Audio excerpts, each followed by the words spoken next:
Hey yo guys and gals, this is Daniel here. Today is going to be day one of our lure series, you could call it. I'm going to go over a bunch of different stuff like Texas rig, Ned rig, drop shot, stuff like that. Y'all are going to have to bear with me today. I've got hiccups really bad for some reason. And it is currently like 95 degrees out here and fixing to rain, so if I look like a sweaty mess, I apologize. So, the three things you're going to need for a Texas rig. Number one, you're going to need a hook. You're going to need your hook. Number two, you're going to need the soft plastic of your choosing. And number three, you're going to need your bullet weight. So, me personally, I've seen guys do it differently. Some people like to do it a certain way. So, me personally, I like to take this bullet weight here, and I'll take my hook and I'll stick in the top of that bullet weight, just like that. And I'll push down a little and I'll spin that bullet weight. And what that'll do is that'll bring those burrs to the top of that bullet weight. Sorry guys, hiccups are horrible today. And I'll take the eye of my hook and I'll run it right there where that burr come up. So what that does is that gets rid of the burr down inside the bullet weight, because a lot of times they'll have a burr down inside the bullet weight. If you run cheaper bullet weights like I do, you run into that. That way it doesn't fray your line. And I'll do the same thing on the back side. I'll take that bullet weight.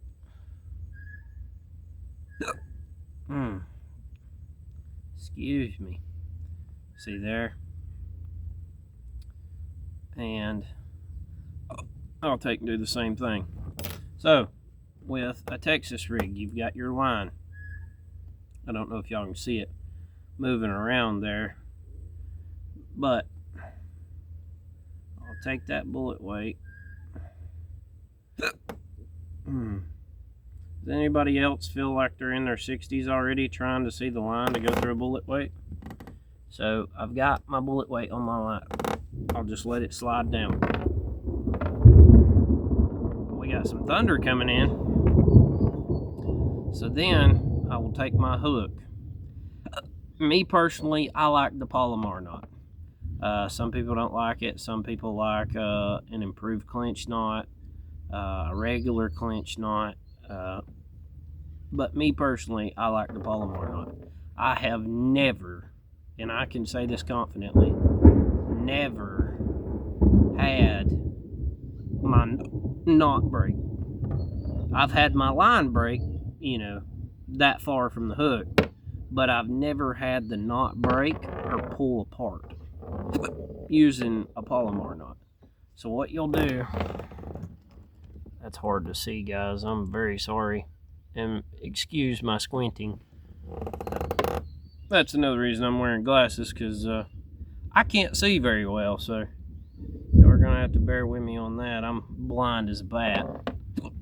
So you're gonna take, you've got a loop on this side and you've got a tag end on this side. You're just gonna run your line through, pull some out, and then run it back through. So then, what's that say? Don't know what that said. So I'm gonna grab my loop and I'm gonna twist it. And I'm gonna run that loop through there. So you've got a loop. I don't know if y'all can see that. You've got a loop. Okay? Then this loop here, you're gonna take, spread it apart, and you're gonna run your hook through it. So a lot of people mess up right here. So I've done run it through my loop and everything. So this is my tag end. This is my main line. A lot of people don't wet this, and a lot of people pull the main line. Do not pull the main line. Pull your tag in. So I'm gonna wet that, and I'm gonna pull my tag in. I've got it pulled tight. Then I'm just gonna snug on both of them. So especially on like monofilament or fluorocarbon, you've really got to be careful with which one you pull, because you'll notice on fluorocarbon, if you pull your main line, it'll fray, it'll spiral up, and it'll just be junky looking. And then me personally, just for one extra, just security, just do a basic overhand knot on top of the Palomar, and then I'll take and I'll cut my tag off.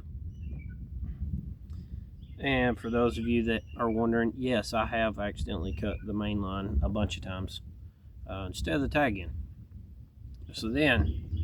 So this is something else I see a lot of people mess up on.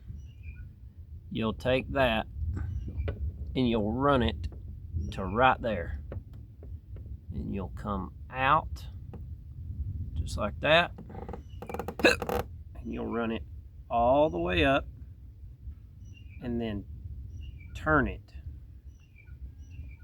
where your lure is like that right there. Then you'll push it the rest of the way up, and it should look like that right there. Then what I do is I come right here and I stretch my bait out a little bit, and then I put my thumb where the back of the hook is, and I just push that hook down through there just like that. Then you have a Texas rig. Okay, so to keep it weedless, I'll take and push up on that, and I'll just take a little bit of the skin of that bait, and I'll put that hook in the skin. Can you see that? And that is how you do your Texas rig. Guys, I am very sorry. I apologize a lot for the hiccups, because I know that probably makes it hard to do. If it makes it hard on y'all to understand me, just leave it down in the comments, and I'll redo the video explaining in better detail and with better lighting. I'm outside. We just got back from doing a day out on the water. You know, we're practicing for a tournament that's coming up, me and my wife, and my brother, he'll be getting on some biggins with us here shortly. His work schedule's a little bit different than mine at the moment, so he's not as free as I am to, you know, just go fishing whenever. So hopefully one weekend we'll be able to get him on some biggins. That way we can find them for the tournament. But yeah, guys, that is your Texas rig setup. That's all there is to it. And you can put a bead, you know, just a little plastic bead on. I generally don't. I don't think it makes that much of a difference. As far as getting fish to bite, I don't think it makes that much of a difference. I just like a basic old Texas rig. So y'all stay tuned. I'm gonna get out of this weather before I get struck by lightning, because I've got a lightning rod sitting beside me. But I love y'all, and I will catch y'all on tomorrow's video. Y'all stay tuned, like, comment, and subscribe.